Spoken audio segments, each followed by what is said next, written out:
Hello everyone. So we are covering current affair for UPPSC prelims and 71st BPSC, and it will be also helpful for upcoming RO exam that will be conducted on 27th July 2025.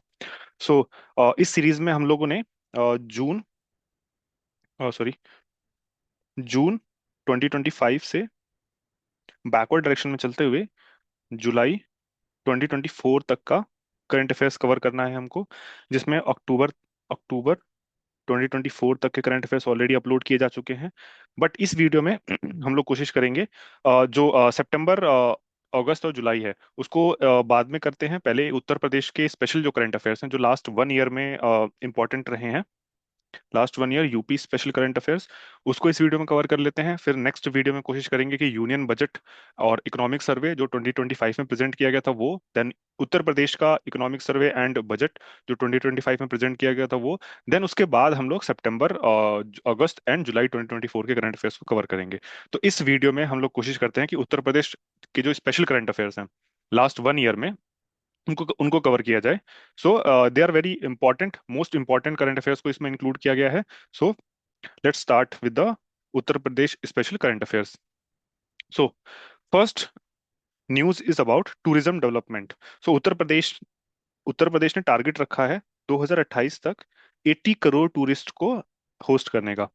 और ये क्यों रखा गया है? क्योंकि जो last latest data बताता है वो क्या है कि 2016-17 में उत्तर प्रदेश में जो टोटल अराइवल हुआ था वो 23 करोड़ हुआ था, जो कि बढ़ के 2023-24 में 48 करोड़ हो गया। और कुंभ के दौरान सिर्फ 1 या 1.5 महीने के दौरान ही 67 करोड़ विजिटर्स जो है वो उत्तर प्रदेश में आए थे, स्पेसिफिकली प्रयागराज में।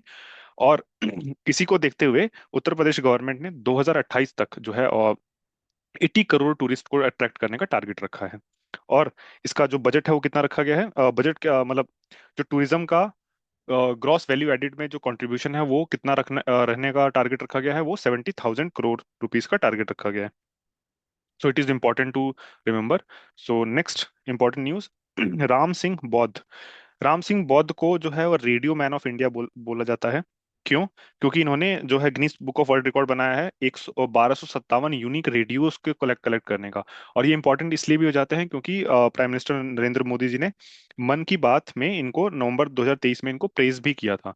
सो this is important. Ram Singh बौद्ध, रेडियो मैन ऑफ इंडिया। और ये कहाँ से हैं? ये अमरोहा से हैं। अमरोहा वही जगह है जहां से जॉन एलिया भी आते हैं। Jaun Elia, the famous poet, वो पाकिस्तान चले गए थे बंटवारे के बाद हालांकि, और 2002 में उनकी मृत्यु भी हो गई थी। बट जॉन एलिया बहुत फेमस उर्दू पोइट हैं। So coming to the next important news is about malaria elimination goal. Malaria elimination goal में बस दो चीजें याद रखनी है कि उत्तर प्रदेश ने कब का टारगेट रखा है, 2027 तक का टारगेट रखा है। और इंडिया ने कब तक का रखा है? India as a national level पर मलेरिया को एलिमिनेट करने का वो 2030 रखा है। सो ये दोनों चीजें याद रखनी है। और मलेरिया होता किससे है? वो प्लाज्मोडियम पैरासाइट से होता है, और ये मॉस्किटोज जो है वो अफेक्ट करते हैं। So this is important to remember. और मलेरिया है क्या? एक बैक्टीरियल डिजीज है, वायरल डिजीज है, या क्या है? नहीं, ये एक प्रोटोजुअन, ये प्रोटोजुआ से होता है। सो ये एक प्रोटोजुअन डिजीज है। तो this is important to remember. फिर आर्म्ड फोर्सेस फेस्टिवल, ये कहाँ मनाया गया है? ये जो है इसको कहाँ इवेंट को होस्ट किया गया है? लखनऊ में होस्ट किया गया है। यही है important. Armed forces festival Lucknow में होस्ट किया गया। So this is important. Then Sainik school Gorakhpur में नया सैनिक स्कूल खोला गया है, जो कि पूर्वांचल का पहला सैनिक स्कूल होगा। और ये 49 एकर्स में इसको बिल्ड किया गया है। सो ये तो इम्पोर्टेंट है ही। साथ में एक इम्पोर्टेंट चीज और है कि ऑल गर्ल्स सैनिक स्कूल उत्तर प्रदेश में पहला खोला गया था मथुरा वृंदावन में। सो ये भी इंपॉर्टेंट है, ऑल गर्ल्स सैनिक स्कूल मथुरा वृंदावन। और गोरखपुर में जो पूर्वांचल का पहला सैनिक स्कूल खोला गया है वो 49 एकड़ में 176 करोड़ की लागत से बनाया जाएगा। और कुछ हॉस्टल्स के नाम हैं इसमें, जैसे शहीद भगत सिंह, इनके बारे में सब जानते होंगे, जिनको 23 मार्च 1931 को फांसी हुई थी। राम प्रसाद बिस्मिल, इनको गोरखपुर जेल में ही 19 दिसंबर 1927 को फांसी हुई थी, काकोरी काकोरी कॉन्स्पिरेसी केस में। और ये वन ऑफ द फाउंडर्स हैं हिंदुस्तान रिपब्लिकन एसोसिएशन के। फिर बाबा बंधु सिंह, ये 1857 की क्रांति में इनको फांसी हुई थी। ये भी गोरखपुर से बिलोंग करते हैं। और रानी लक्ष्मीबाई जो है वो, इन्होंने झांसी से रिबिलियन को लीड किया था 1857 रिवॉल्ट के दौरान। सो इनके नाम पर हॉस्टल्स के नाम रखे गए हैं। So they are important. फिर next news is about Uttar Pradesh zero poverty state campaign. So ये उत्तर प्रदेश ने अनाउंस किया था, कब किया था? 2 अक्टूबर 2024 को। कब? महात्मा गांधी जी की जयंती पर। और चीफ मिनिस्टर योगी आदित्यनाथ ने कैंपेन रखा था कि एक साल के अंदर, जैसे गांधी जी जब आए थे 1920 में, उन्होंने नॉन कॉपरेशन मूवमेंट चलाया था, उस समय भी उन्होंने कॉल दिया था Swaraj with in a year. तो सेम उसी तर्ज पर जो है चीफ मिनिस्टर योगी आदित्यनाथ ने भी एक कैंपेन किया है, पॉवर्टी फ्री इन 1 ईयर। तो दिस इज इम्पोर्टेंट। और आंध्र प्रदेश, इसके साथ एक और फैक्ट याद रखना है, आंध्र प्रदेश ने ये टारगेट कब का लिया है? ये 2047 तक का टारगेट लिया है आंध्र प्रदेश ने, पॉवर्टी को रिमूव करने का अपने स्टेट से। और उत्तर प्रदेश ने कब लिया है? वो विद इन अ ईयर। सो ये इंपॉर्टेंट है। फिर national teachers award, national teachers award obviously हर साल दिया जाता है, ये प्रेसिडेंट द्रौपदी मुर्मू ने दिया है। और उत्तर प्रदेश के कुछ टीचर्स हैं जो इंपॉर्टेंट हैं, नाम हो जाते हैं जैसे रविकांत द्विवेदी और श्याम प्रकाश मौर्य। सो ये दो इंपॉर्टेंट नाम है उत्तर प्रदेश से जिनको नेशनल टीचर्स अवार्ड के दौरान सम्मानित किया गया। फिर टाटा पावर्स घर घर सोलर इनिशिएटिव की, जैसे जानते हैं कि सेंट्रल सेंट्रल लेवल की एक स्कीम है, प्रधानमंत्री सूर्य घर योजना।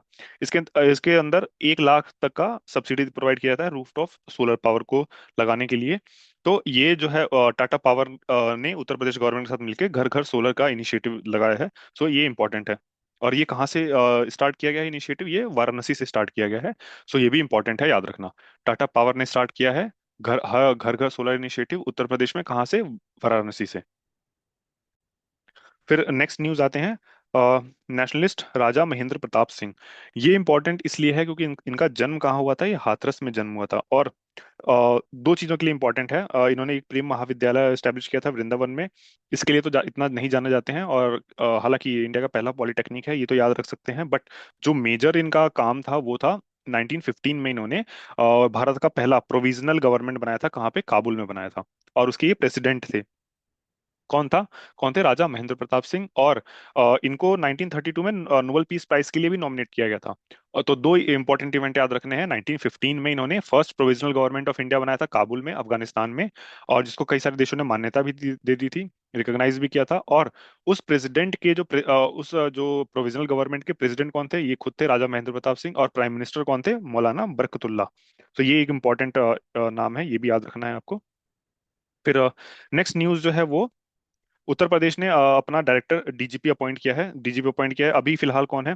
राजीव कृष्ण। राजीव कृष्ण है उत्तर प्रदेश के डीजीपी, जिन्होंने 31 मई 2025 को कार्यभार संभाला है। और इन्होंने किसको रिप्लेस किया है या किसको सक्सीड किया है? ये प्रशांत कुमार। तो पहले कौन था उत्तर प्रदेश का डीजीपी? प्रशांत कुमार। उनको रिप्लेस किसने किया है? राजीव कृष्ण ने रिप्लेस किया है 31 मई 2025 को। और ये इंपॉर्टेंट है कि सिर्फ वही ऑफिसर एलिजिबल होंगे इस पोस्ट के लिए जिनका एटलीस्ट 6 महीने का सर्विस बचा हुआ है रिटायरमेंट से पहले। और जो डीजीपी होंगे वो मिनिमम 2 साल का ऑफिस होल्ड करेंगे। सो इट इज ऑल्सो इम्पोर्टेंट। और सिलेक्शन कमेटी, इनको सेलेक्ट कौन करता है? सिलेक्शन कमेटी में कौन होते हैं? रिटायर्ड हाई कोर्ट के जज होते हैं, देन उत्तर प्रदेश के चीफ सेक्रेटरी, और यूपीएससी के रिप्रेजेंटेटिव्स होते हैं। तो ये लोग सेलेक्ट करते हैं। लेकिन स्टेट पीएससी पर्सपेक्टिव में याद क्या रखना है कि राजीव कृष्णा कौन है? उत्तर प्रदेश के डीजीपी हैं। फिर Kasimpur power house. Kasimpur power house, ये नाम से पावर हाउस है, लेकिन इंपॉर्टेंट इसलिए याद रखना है कि एक तो अलीगढ़ में है, एक ये इंपॉर्टेंट चीज याद रखनी है। और इसको डेवलप किया जा रहा है आर्टिफिशियल वेटलैंड के तौर पर। आर्टिफिशियल वेटलैंड के तौर पर इसको डेवलप किया जा रहा है, कासिमपुर पावर हाउस। तो ये एक घुमाने वाला क्वेश्चन हो सकता है, इसको फंसा सकता है कि कासिमपुर पावर हाउस नाम से लगेगा नहीं कि आर्टिफिशियल वेटलैंड की तरह डेवलप किया जा रहा है, लेकिन किया जा रहा है। तो ये याद रखना है। फिर केंद्रीय विद्यालय का एक्सपेंशन उत्तर प्रदेश में, अभी 5 नए डिस्ट्रिक्ट में केंद्रीय विद्यालय खोले गए हैं। कहाँ कहाँ? अयोध्या, जौनपुर, कन्नौज, बिजनौर और महाराजगंज। महाराजगंज कहाँ है? गोरखपुर से जस्ट थोड़ा नॉर्थ में महाराजगंज है। और कुशीनगर से थोड़ा सा वेस्ट में एक महाराजगंज नाम का डिस्ट्रिक्ट है। सो वो याद रखना है। और इसके साथ ही उत्तर प्रदेश में टोटल 127 केंद्रीय विद्यालय हो गए हैं। और केंद्रीय विद्यालय है क्या? ये 1963 में इसको स्टैब्लिश किया गया था। ये सेंट्रल गवर्नमेंट ने इसको स्टैब्लिश किया था 1963 में। तो ये सेंट्रल गवर्नमेंट के स्कूल्स हैं, केंद्रीय विद्यालय। फिर next important news is about, जो हमने ऑलरेडी कवर किया हुआ है, कि it is about the Uttar special economic zone के तर्ज पर स्पेशल एजुकेशन जोन बनाया गया है उत्तर प्रदेश में। और कहाँ कहाँ बनाया गया है? 6 डिस्ट्रिक्ट में बनाया गया है, लखनऊ, गोरखपुर, अयोध्या, आगरा और गौतम बुद्ध नगर, जिसे नोएडा के नाम से जाना जाता है, और बुंदेलखंड। बुंदेलखंड रीजन में जो है वो कौन कौन से डिस्ट्रिक्ट आते हैं? जलाऊं आता है, ठीक है। उसके बाद झांसी आता है, ललितपुर आता है, महोबा, हमीरपुर, बांदा एंड चित्रकूट। तो ये सारे रीजन आते हैं बुंदेलखंड वाले रीजन में, उत्तर प्रदेश में। सो ये इंपॉर्टेंट याद रखना है कि कहाँ कहाँ खोला गया है। 6 डिस्ट्रिक्ट में: लखनऊ, गोरखपुर, अयोध्या, आगरा, गौतम बुद्ध नगर और बुंदेलखंड। फिर next important news is about first digital highway in Uttar Pradesh. पहले तो ये याद रखना कि डिजिटल हाईवे कहाँ से कहाँ बनाया गया है। ये बाराबंकी से बहराइच तक बनाया गया है, और ये NH 927 का एक पार्ट है। और इसको डिजिटल हाईवे क्यों बोला जा रहा है? क्योंकि इसमें ऑप्टिकल फाइबर, NPR कैमरास, ये सब इंस्टॉल किए जाएंगे। सो इसलिए इंपॉर्टेंट है।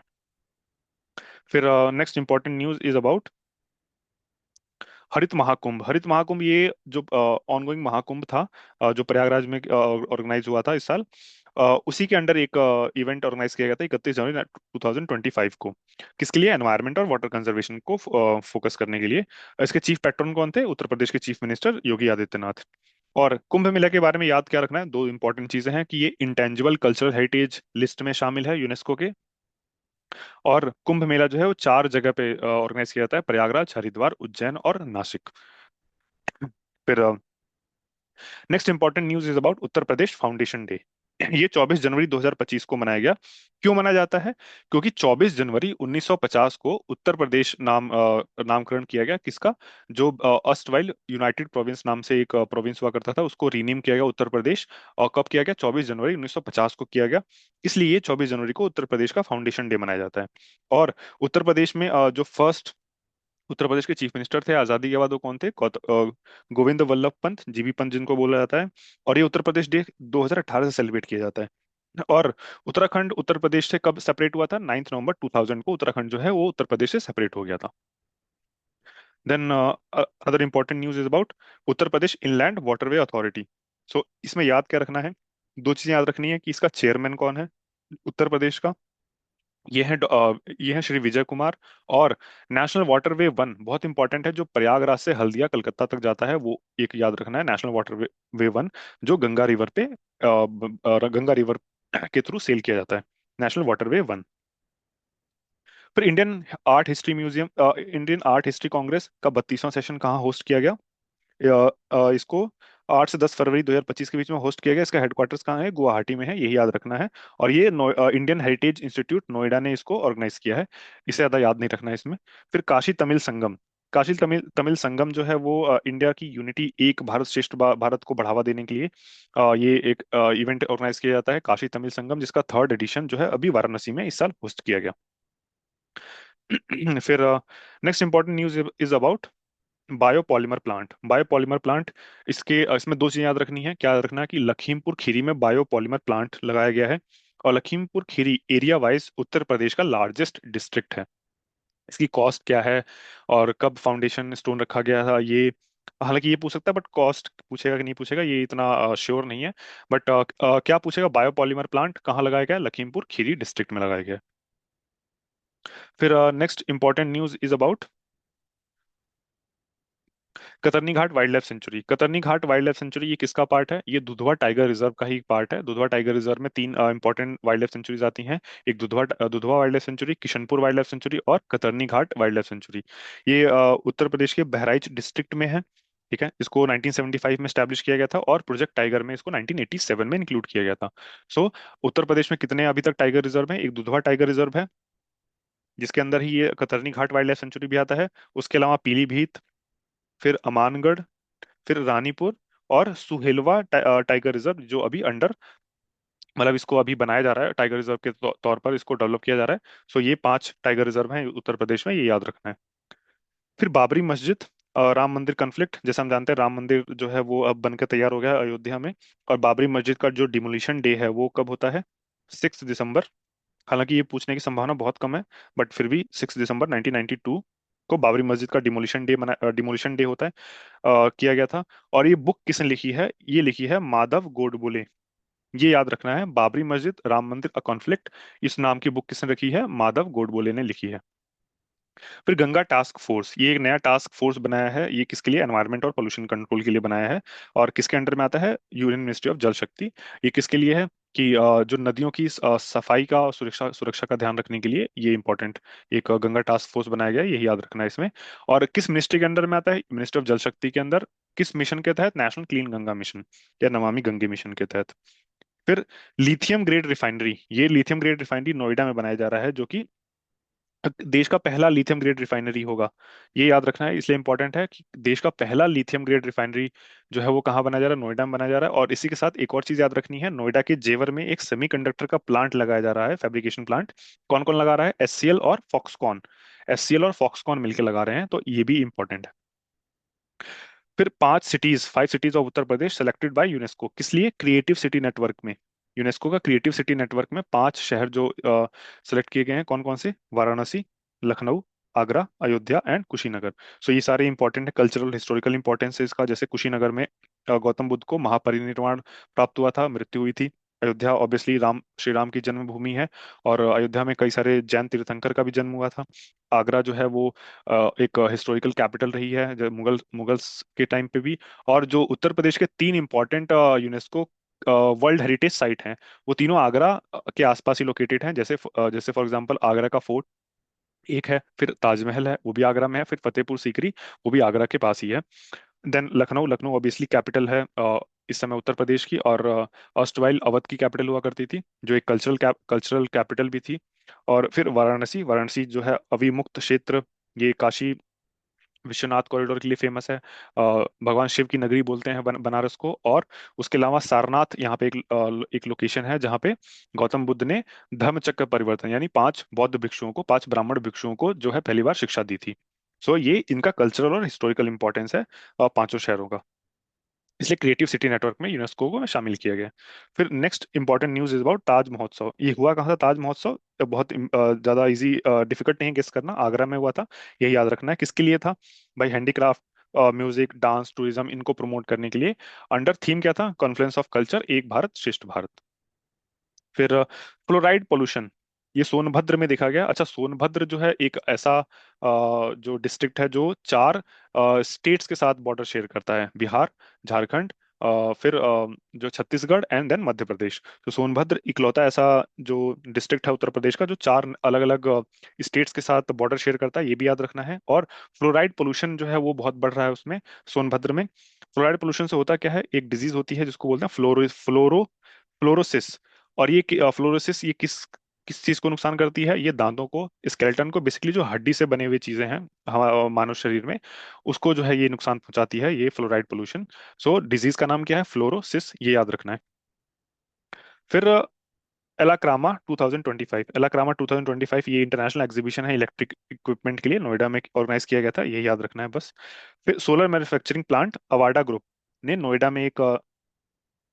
नोएडा में solar solar manufacturing unit setup setup किया जा रहा है, कि किस लिए? रिन्यूएबल एनर्जी में इन्वेस्टमेंट के लिए। फिर next important news is about Birsa Munda museum. ये मिर्जापुर और सोनभद्र में बनाया जा रहा है Birsa Munda museum, tribal freedom fighter को डेडिकेट करने के लिए। और बिरसा मुंडा से इंपॉर्टेंट जो मॉडर्न हिस्ट्री में पढ़ते हैं हम लोग, मुंडा रिवोल्ट जिसको उलगुलान भी बोलते हैं। और एक और इम्पोर्टेंट फैक्ट है, इनका जो डेट ऑफ बर्थ है वो 15 नवंबर है। और 15 नवंबर को ही जनजातीय गौरव दिवस मनाया जाता है, इन्हीं के बर्थडे पर, जनजातीय गौरव दिवस। और एक और इम्पोर्टेंट फैक्ट है, 15 नवंबर 2000 को ही झारखंड वो बिहार से अलग हुआ था। सो ये कुछ इंपॉर्टेंट फैक्ट्स हैं जो याद रखने हैं बिरसा मुंडा से रिलेटेड। फिर national clean air programme conference, national clean air programme conference 2025 का कहाँ? गोरखपुर में ऑर्गेनाइज किया गया। किसका फोकस क्या था? Obviously air quality improvement. NGT national green tribunal जो कि एक स्टैट्यूटरी बॉडी है, 2010 में इसको स्टैब्लिश किया गया था। फिर सेंट्रल पोल्यूशन कंट्रोल बोर्ड, ये वाटर एक्ट 1974 में आया था, वाटर एक्ट, उसके तहत इसको स्टैब्लिश किया गया था, सेंट्रल पोल्यूशन कंट्रोल बोर्ड। सो ये दो इंपॉर्टेंट फैक्ट और याद रखने हैं। फिर बनाना फाइबर प्रोडक्ट्स, बनाना फाइबर प्रोडक्ट्स किसके लिए इसके लिए कौन जाना जाता है? कुशीनगर जाना जाता है। कुशीनगर को हमने देखा था इंपॉर्टेंट है, क्यों? यहाँ पे गौतम बुद्ध की मृत्यु हुई थी और उन्होंने महापरिनिर्वाण को प्राप्त किया था, इसलिए कुशीनगर इंपॉर्टेंट है। और बनाना फाइबर्स के कौन कौन से प्रोडक्ट बनते हैं? जैसे बैग बैग हो गया, कैप हो गया, फोल्डर हो गया, तो ये इंपॉर्टेंट है। फिर अश्विनी रडार। अश्विनी रडार इसको गाजियाबाद में डेवलप किया गया है, ये बहुत इंपॉर्टेंट है। गाजियाबाद में हालांकि इतनी कोई इंडस्ट्रियल सेटअप है नहीं एज सच, बट थोड़ा बहुत जो भी है उसकी उसमें अश्विनी रडार को डेवलप किया गया है। और इसको डिजाइन किसने किया था, डेवलप किसने किया था, रिसर्च एंड डेवलपमेंट किया था डीआरडीओ ने, defence research and development organisation. और मैन्युफैक्चर किसने किया है, भारत इलेक्ट्रॉनिक्स लिमिटेड बीईएल ने इसको मैन्युफैक्चर किया है। तो दोनों चीजें पूछ सकता है, अश्विनी रडार कहाँ मैन्युफैक्चर किया गया, गाजियाबाद में मैन्युफैक्चर किया गया। मैन्युफैक्चर किया किसने, भारत इलेक्ट्रॉनिक्स लिमिटेड ने। और रिसर्च एंड डेवलपमेंट करके डेवलप किसने किया था इसको, वो डीआरडीओ ने किया था। फिर चिट्टू पांडे मेमोरियल बलिया में बनाया गया है, और इनको गांधी ऑफ बलिया भी बोलते हैं। ये इंपॉर्टेंट इसलिए है कि 1942 में जब गांधी जी ने क्विट इंडिया मूवमेंट लॉन्च किया था, उस दौरान गांधी जी और बाकी सभी नेताओं को गिरफ्तार कर लिया गया था। तो गांधी जी ने डू और डाई का नारा दिया था। और उसके बाद क्या हुआ था, पूरे देश भर में लगभग हिंसा भड़क गई थी, जिसमें चिट्टू पांडे ने बलिया में जो है एक पैरेलल गवर्नमेंट स्टैब्लिश किया था, जिसे प्रति सरकार बोलते हैं। तो 90 इसलिए इंपॉर्टेंट है, 1942 में प्रति सरकार बनाने के लिए चिट्टू पांडे का इंपॉर्टेंट नाम ये इतिहास में दर्ज है, इसलिए याद रखना है। देन हाँ, ये भी पूछ सकता है गांधी ऑफ बलिया किसको बोलते हैं, तो चिट्टू पांडे को बोलते हैं। फिर organic farming seminar. Organic farming seminar ये गाजियाबाद में ऑर्गेनाइज किया गया है, बस यही एक याद रखना है। बाकी क्या होता है प्रमोशन, क्या प्रमोट करता है, ऑब्वियसली सब जानेंगे, नेचुरल एग्रीकल्चर को, केमिकल फ्री प्रोडक्ट्स को, ये सब। हुआ कहाँ है, यही इंपॉर्टेंट है, गाजियाबाद में। फिर India Nepal literature festival, again इसमें ये भी कहाँ हुआ है, बस ये याद रखना है, वृंदावन मथुरा में, इंडिया नेपाल लिटरेचर फेस्टिवल 2025। फिर first textile machine park. First textile machine park ये कानपुर में स्टैब्लिश किया गया है। और कानपुर को जो है पहले बोलते थे मैनचेस्टर ऑफ द ईस्ट, क्योंकि यहाँ से सबसे ज्यादा टेक्सटाइल का प्रोडक्शन होता था। बट ये टाइटल जो है मैनचेस्टर ऑफ द ईस्ट, इसको जो ये कोयम्बटूर ने कानपुर को रिप्लेस करके ये टाइटल हासिल कर लिया मैनचेस्टर ऑफ द ईस्ट का। But again first textile machine park यहाँ स्टैब्लिश किया गया था, hopefully Manchester of the east का जो टाइटल है वापस से कानपुर हासिल कर ले। सो ये इंपॉर्टेंट न्यूज़ है, ये याद रखना है। फिर नेजा फेयर। नेजा फेयर क्या है, ये संभल में एक मेला ऑर्गेनाइज किया जाता है, और इसको लोकल एडमिनिस्ट्रेशन ने बैन कर दिया। क्यों बैन कर दिया, क्योंकि इसका कनेक्शन कहाँ से किससे पाया जाता है, सैयद सलार मसूद गाजी से पाया जाता है। ये कौन है, ये जब महमूद गजनवी का इन्वेजन हुआ था इंडिया में सन 1000 से लेकर 1025 एडी तक, 17 बार, 17 टाइम्स इन्होंने अटैक किया था भारत में। 17 टाइम्स अटैक किया था, जिसमें से मोस्ट फेमस जो अटैक है वो था सोमनाथ टेम्पल। सोमनाथ टेम्पल गुजरात में। सो ये महमूद गजनवी का इन्वेजन से रिलेटेड है, सैयद सलार मसूद गाजी, इसलिए इसको नेजा फेयर को बैन किया गया लोकल एडमिनिस्ट्रेशन द्वारा। ये पूछ सकता है कि कहाँ इसको ऑर्गेनाइज किया जाता है, संभल में ऑर्गेनाइज किया जाता था। सो ये इंपॉर्टेंट हो जाता है, याद रखना। फिर छत्रपति शिवाजी मेमोरियल, ये कहाँ से बनाया गया है, आगरा में। आगरा में अभी हमने देखा कि आगरा जो है वो मुगल के दौरान कैपिटल हुआ करती थी, मुगल मुगल एम्पायर की। इसलिए जो है छत्रपति शिवाजी जब आगरा में औरंगजेब से मिलने गए थे, तो धोखे से औरंगजेब ने उनको कैप्चर कर लिया था। बट औरंगजेब की कैद से शिवाजी और उनके पुत्र जो संभाजी, वो एक फल की टोकरी में कैसे उन्होंने escape किया आगरा फोर्ट से, इसको कॉमेमोरेट करने के लिए ये छत्रपति शिवाजी मेमोरियल बनाया गया है। कहाँ पे बनाया गया है, आगरा में बनाया गया है, ये इसलिए इंपॉर्टेंट है। फिर इंडिया का पहला एग्रो वोल्टेक स्टेट कौन बना है, उत्तर प्रदेश बना है। एग्रो वोल्टेक स्टेट क्या है, इसमें सोलर फार्मिंग। सोलर फार्मिंग का मतलब क्या है, किसान जो है वो सोलर पैनल के द्वारा बिजली का प्रोडक्शन करेंगे और उसको ग्रिड में बेचेंगे। सो ये इंपॉर्टेंट है न्यूज़ जानना कि इंडिया का पहला एग्रो वोल्टेक स्टेट क्या बना है। एग्रो वोल्टेक होता क्या है, सोलर फार्मिंग से रिलेटेड है, उत्तर प्रदेश बना है। और इसमें टेक्निकल असिस्टेंस जो है वो दिया है एशियन डेवलपमेंट बैंक ने दिया है। एशियन डेवलपमेंट बैंक ने टेक्निकल असिस्टेंस दिया है। फिर ये कुछ इंपॉर्टेंट फैक्ट हैं, जैसे लास्ट 8 ईयर्स में 10 टाइम्स इंक्रीज हुआ है सोलर पावर की जनरेशन में। 2017 में कैपेसिटी कितनी थी, 288 मेगावाट, और 2025 में ये बढ़ के 2653 मेगावाट की हो गई है। सो ये भी एक इंपॉर्टेंट फैक्ट याद रखना है। फिर एशिया का लार्जेस्ट टेक कृति फेस्टिवल। टेक कृति फेस्टिवल ये कहाँ ऑर्गेनाइज किया गया, कानपुर में ऑर्गेनाइज किया गया है। और इसको इनॉग्रेट किसने किया है, जो हमारे चीफ ऑफ डिफेंस स्टाफ हैं, जनरल अनिल चौहान।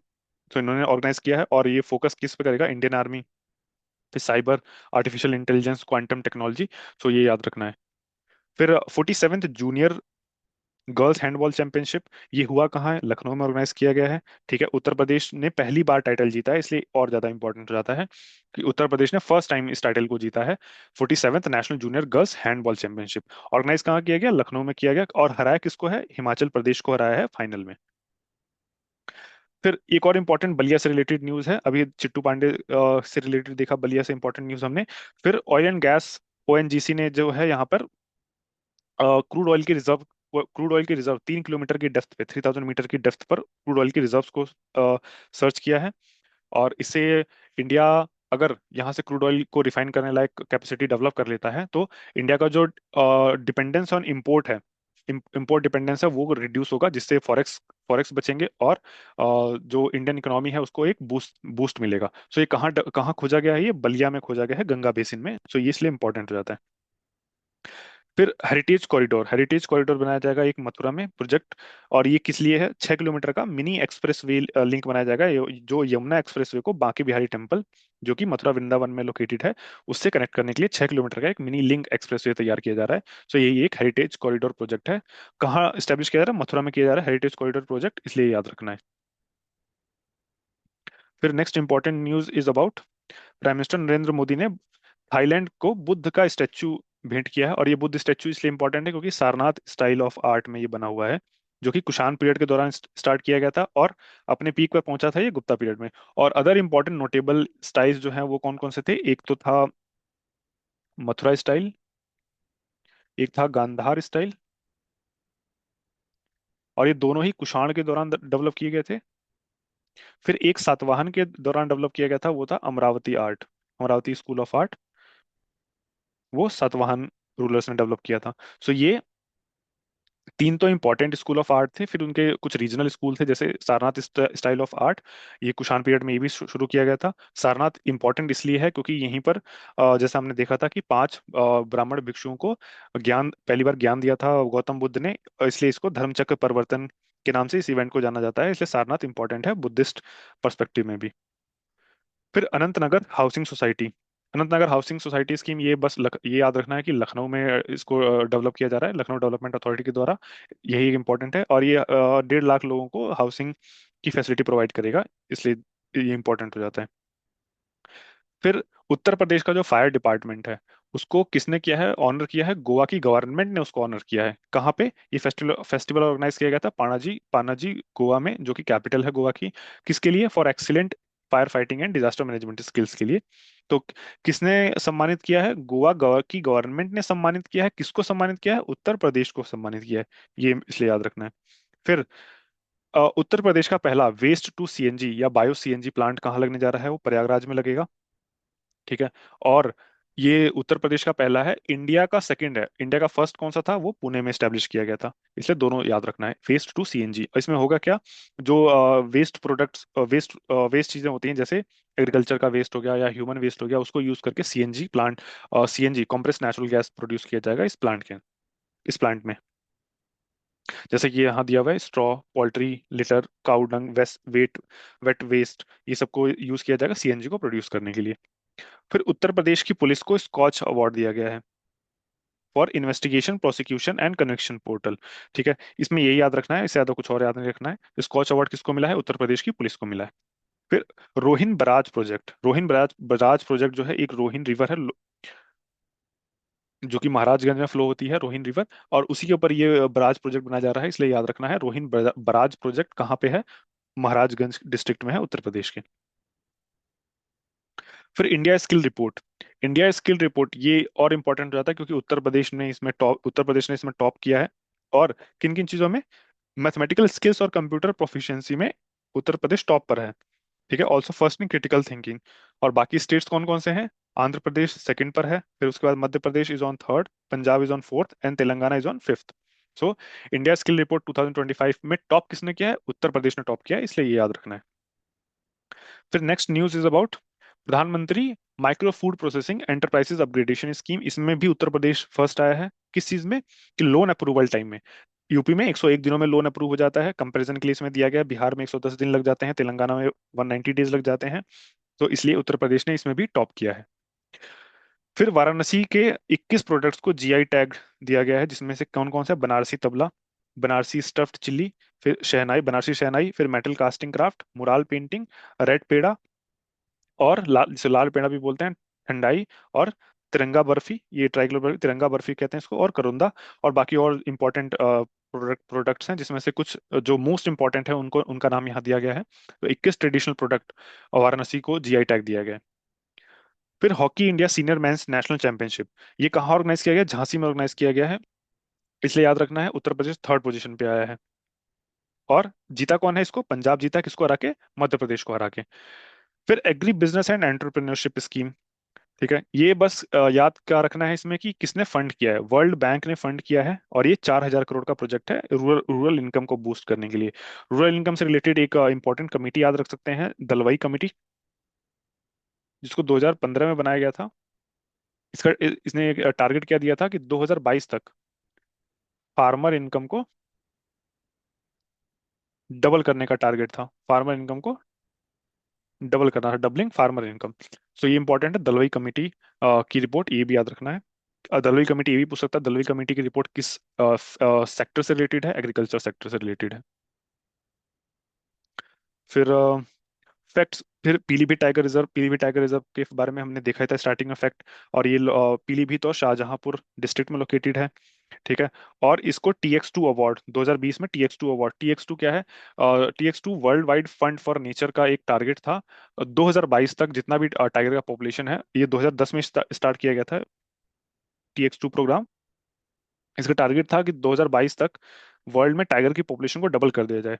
तो इंडिया ने जो है वो 2018 तक ही इस टारगेट को कंप्लीट कर लिया। और ये वाला टाइटल TX2 का अवार्ड 2020 में पीलीभीत टाइगर रिजर्व को भी दे दिया गया, इसलिए ये इंपॉर्टेंट है। फिर पाली साहित्य सम्मेलन जो है वो क्या है? बुद्धिस्ट की लोकल लैंग्वेज हुआ करती थी, अगर हमने एंशियंट हिस्ट्री में और आर्ट एंड कल्चर में पढ़ा है तो। और ये ऑर्गेनाइज कहाँ किया गया? ये लखनऊ में ऑर्गेनाइज किया गया, यही एक इंपॉर्टेंट है। फिर next important news is about installation of solar roof top plants, जो है वो डबल हो गए हैं किसमें? उत्तर प्रदेश में, अंडर प्रधानमंत्री सूर्य घर योजना।